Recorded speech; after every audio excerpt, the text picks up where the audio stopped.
back, my historical fashion friends, after a very long time.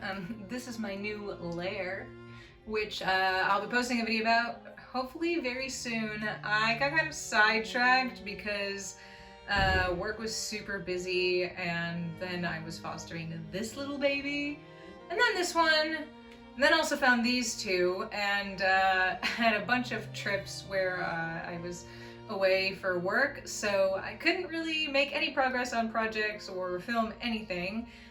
But now I am ready, I'm prepared, and we are getting back on track. I did notice that I got a bunch of new subscribers while I was away, and that my tablet weaving seems to be the most popular video. So if you can see here, I've actually bought a loom, and I'll be making a video on how to put it together, and then hopefully doing a lot more weaving videos in the future, because it is a very relaxing hobby, and relaxing is something I need to do more of. Today's episode is finally a continuation of me making my Foundations Revealed outfit, which I had intended on actually posting all of these videos before the contest was finished, which didn't happen. But now, we're back, and let's get to the sewing. I did manage to find some of the lost smock making footage. I had made a pink smock for this costume, which there's another video of, linked. I dyed it naturally with madder root, it is linen, and I have a video of the dyeing process as well as a video on making 3 different smocks, which are all basically similar, but kind of different, so you can check those out.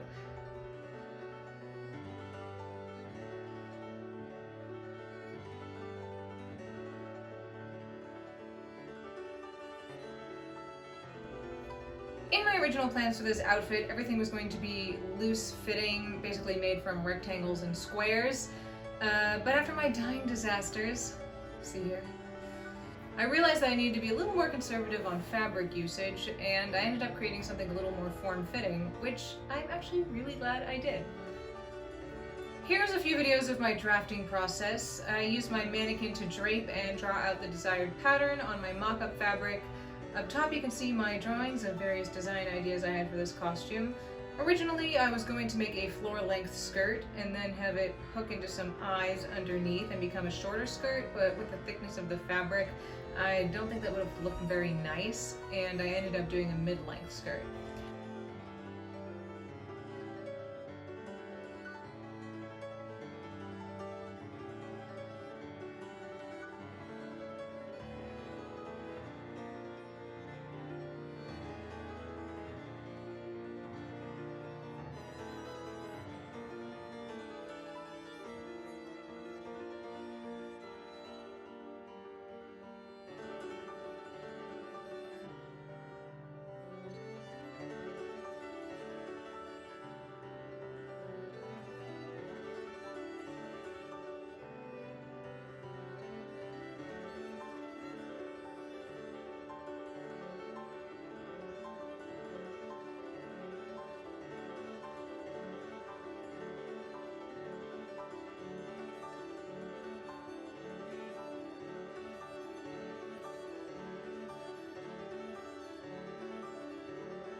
After doing a couple of tests, I was ready to move on to my second mock-up.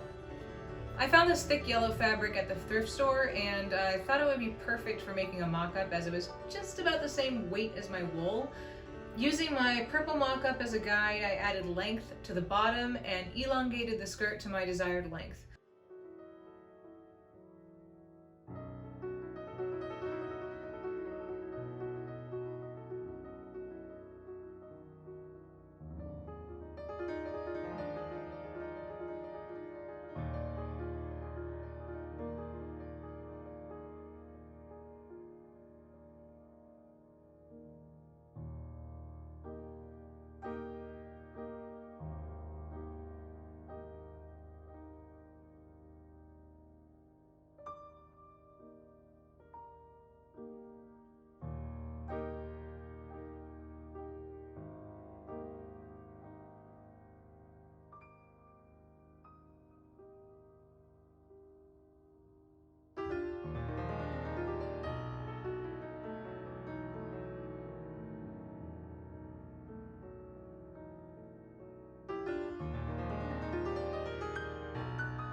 Honestly, this first full mock-up went much better than I imagined, and I hardly had to make any adjustments from this draft.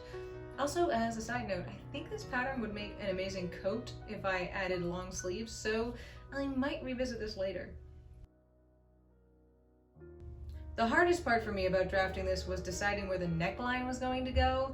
I was torn between a tall doublet style collar or this more Viking inspired style that I ended up going with.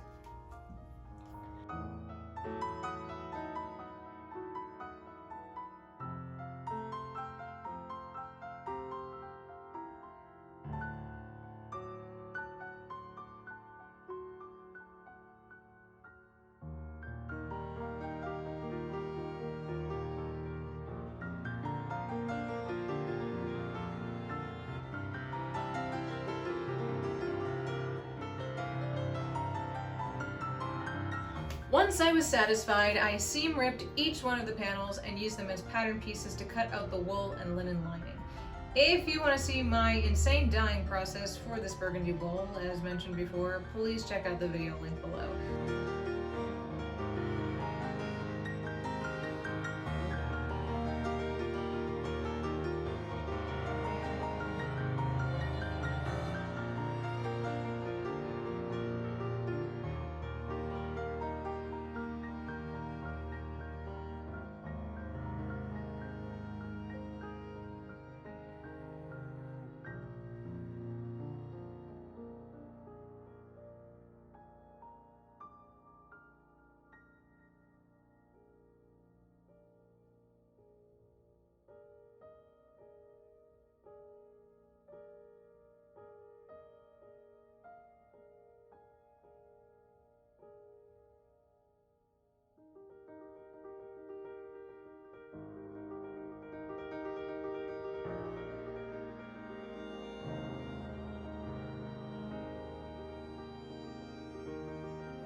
To that end, I am pleased to announce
Here I am, pinning the panels together just out of frame. Perfect.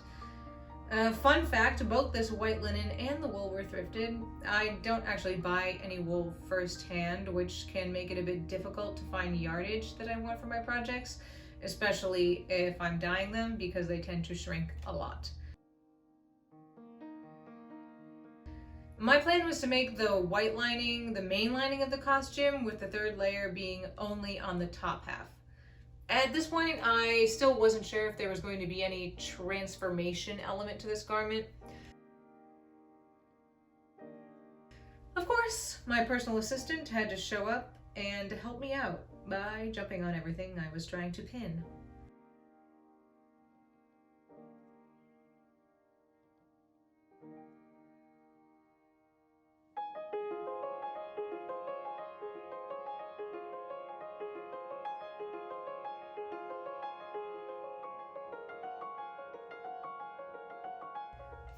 After trying on just the outer wool layer sewn together, I was ready to assemble the rest of the layers.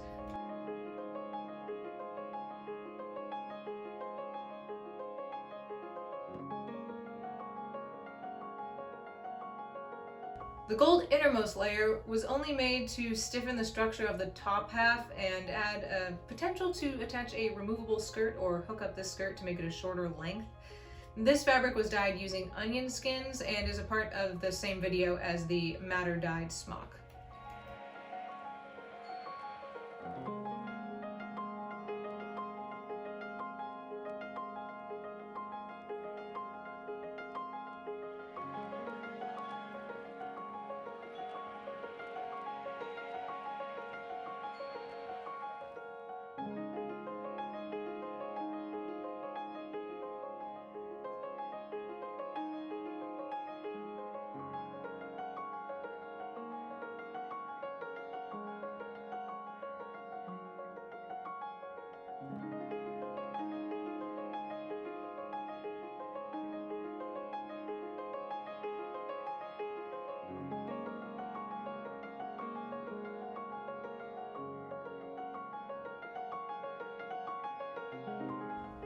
The last step of this video is me pinning the neckline and front closing to be sewn, then flipping it inside out.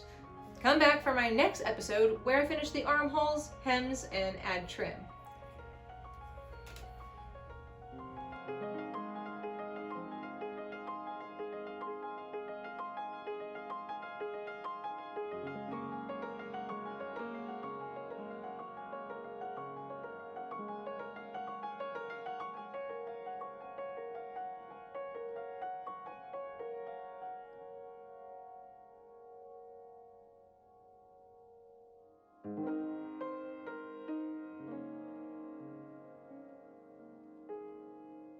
Thank you so much for watching.